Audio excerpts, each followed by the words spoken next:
Nagdilim na ang mga ilaw, tahimik ang lahat, nananaghoy ang pelikulang Pilipino sa pagpanaw ng kanyang reyna.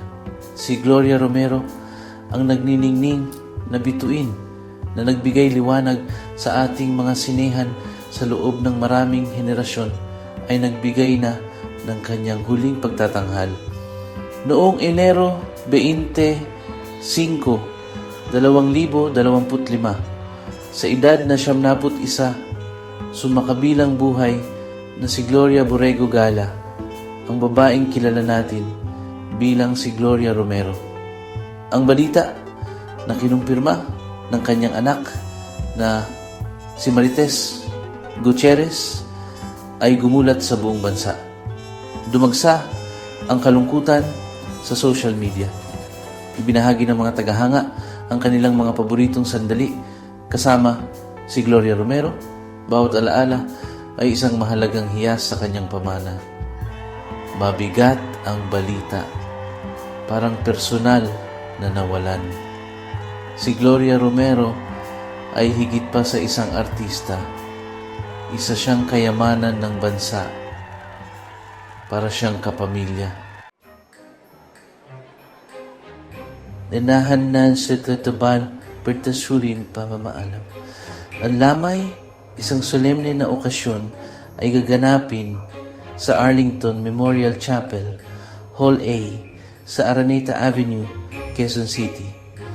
Mula Lunes hanggang Martes, sa pagitan ng alas 9 ng umaga at alas 1 ng hapon, magkakaroon ng pagkakataon ang publiko na magbigay pugay.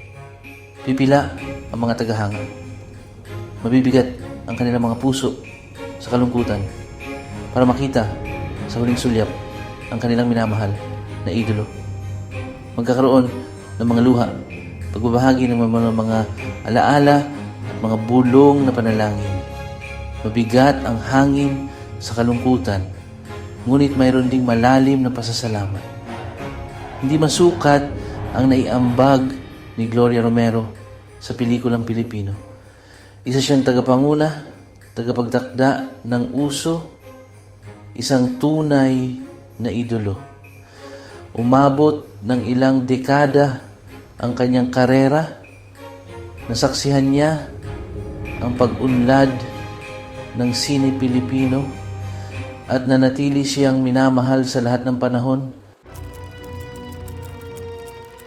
Mula sa kanyang mga unang araw sa Sampaguita Pictures hanggang sa kanyang mga di malilimutang papel sa mga pelikulang tulad ng Tanging Yaman at Magnifico, binihag ni Gloria Romero ang mga manonood gamit ang kanyang karisma at talento.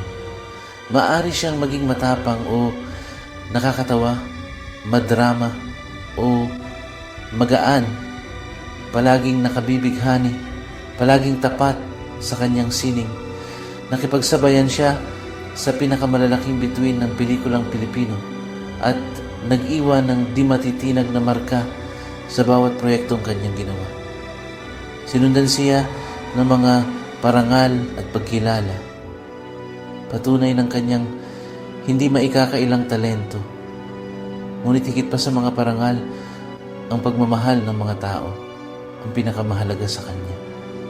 Siya ang reyna ng pelikulang Pilipino. Isang titulong isinusuot niya ng may biyaya at kababaang loob.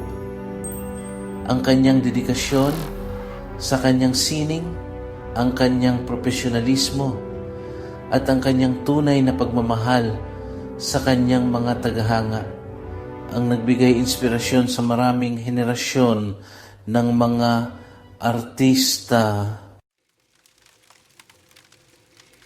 Buwawan ang hulong kurtina, ngunit patuloy na nagniningning ang liwanag ni Gloria Romero.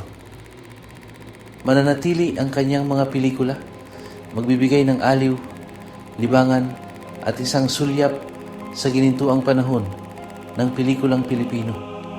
Ang kanyang pamana ay magbibigay inspirasyon sa mga batang artista na sumunod sa kanyang mga yapak na magsikap para sa kahusayan.